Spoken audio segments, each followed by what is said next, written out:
Today I'm interviewing Sofia and Alessandra about this beautiful card they made, these beautifully personalized electronic singing cards. And they gave one to a researcher in Switzerland. Vaccine, vaccine, vaccine, vaccine. I'm begging of you people, take a stand. Hello, my name is Alessandra Saviotti, she, her, and I am a PhD candidate at the Liverpool John Moores University School of Art and Design. I'm a curator and educator and an activist, and I'm currently living in Amsterdam.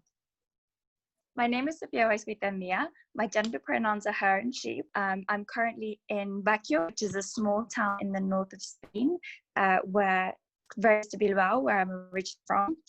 And the title is an interesting one because I hadn't really thought about it, but I guess I would say one thing I am a medical student, incoming global health student, but I would now say that I am an access to medicines advocate. That's kind of because of this project in part. So before this project and even now, you still don't necessarily consider yourself an access to medicine advocate? No, sorry, I was saying that I do, and it's because of this project. So before you didn't, but now you do. I mean, before I did, but I think it was hard. Like I did, but I didn't feel like I was done enough to merit the title. And now I feel like we spent 4 months doing a lot actually as the Free the Vaccine community. So I would definitely say that I wanted to be an access to medicines advocate before, but now because of the project, I feel more confident in saying, yes, actually I'm an access to medicines advocate. Can you elaborate a little bit more about your personal journey, your personal connection to access to medicine? I wanted to be a doctor, but actually I did science because I wanted to be a doctor. I wasn't that interested in it.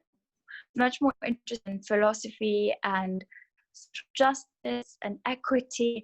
As I got to university, I realized studying medicine that there wasn't a lot of this on our curriculum, and that, you learn mechanisms of drugs. They never sit down and actually talk to you about whether, this drug is available here or it's not available there. And as you learn more about the pharma system, you realize that it doesn't have to be this way. It's just corporate greed. It's a corporate greed that we're just completely allowing to happen. And I just think that that's an acceptable thing, that I wanted to get involved in some way, but I didn't really have the right opportunity. And it's funny because I think this is probably the only good thing for me from COVID. The only thing that I can look back and be like, this is what I'm going to get from this experience, that I got to work on something that I'm really passionate about. Although I don't wish it had happened, but given that it has, a wrong assumption that I'd had before was that you have to be someone who's important to be able to make change, so you need to know people or whatever. And I think that being a part of this project has made me realize actually you just need to be a normal person who just kind of gets up and does something. And it's true, because you email these really important people and you're like, okay, I'm actually going straight to the source pretty easily with some of these actions. And it's like, okay, maybe I need to have a Nobel Peace Prize in order to be able to convince these people. I would not say that you're like normal in the sense of like boring or anything, because you are very creative. This project you guys came up with is very creative, but I see what you mean by like just like a person versus like a Nobel Prize winner. And I like this too because I do believe that everyone has power to give people access to medicine. So let's talk about this project you guys did. Do you want to maybe just describe briefly your role in creating these electronic singing cards? Yeah, so the idea of the electronic singing card basically came because like working in the art after like the sheltering in place or the lockdown started, we were really exposed to a lot of content online in terms of videos and like virtual tours to museum and Zoom calls, etc., etc. So when we were brainstorming about the better way to reach one of our targets in different labs all over Europe and the world, we said, okay, but perhaps it's not really interesting if these people get like another email or like another, I don't know, like video lecture to look at. So perhaps we should combine something that could really reach people in their private sphere, but with something that is more tangible or more material, or something that basically creates a sort of unexpected, let's say, experience. So we were thinking about, okay, but perhaps we should just send an email with a video. And then we just came about with this idea, okay, but what if we send a real letter? Something that perhaps we are not used to read anymore in these, you know, like times of overexposure, no, Yeah. with the digital technologies. So first, I think we had the idea to send actually like a postcard, like a normal postcard with an interesting, let's say, message coming from our different homes.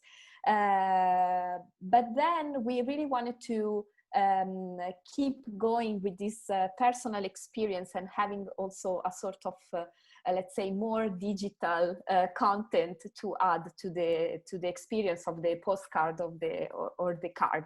So we just came out with this idea of recording a message and combining it with let's say an old medium, but in this time of digital overexposure, it might seem new in a way. So Yeah.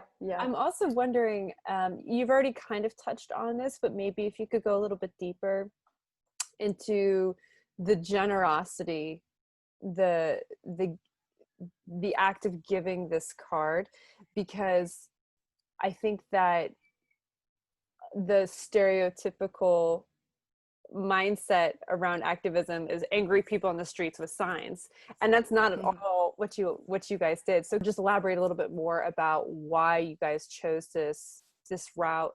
So we thought that of course, like having like a mass protest, for instance, is very effective, and you can generate a lot of, you know, like involvement also of other people, but we tried also to combine this idea of being on the street with a megaphone, because of course if you would open the card is not stopping, it's like a loop.